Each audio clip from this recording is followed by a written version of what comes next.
My name is Lawrence Davis. I'm a graduating senior. My story is about just me growing up and seeing myself in the position I'm in today.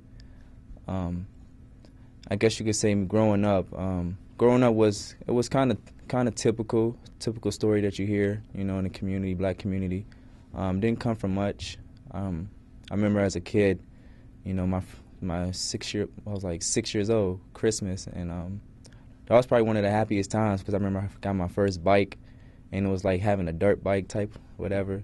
And then I got this little Home Alone Walkman, and that joint was funny, I ain't gonna lie. I used to record it, and you could say what you want on there, and I remember I said some foul language, and my mother, she went ham on me, but it was cool. I grew up not liking my mother.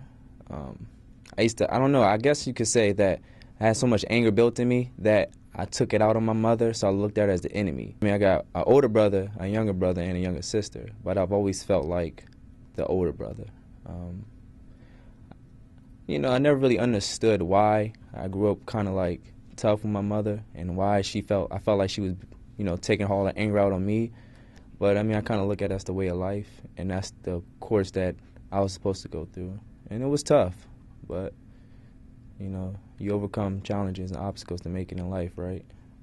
You shouldn't have a reason to hate your mother at all, even if, who cares if she gives you an ass whooping? I mean, I'm sorry, a butt whooping, you know? You don't have to clean it up. When my parents got divorced, I was 12.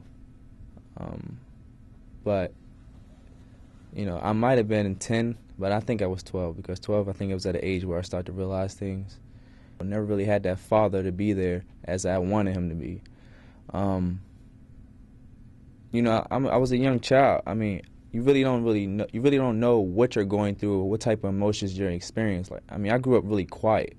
I didn't talk much. You know, I went to school. I mean, I knew a lot of people, but I didn't really talk much. I went to school, came back. It was like that. You know, I didn't really like to express my emotions. I didn't really like express my emotions. I just had a lot of anger built inside of me. With all that anger, that's when I was introduced to football at the age of 10, and football was probably the greatest thing that ever came into my life.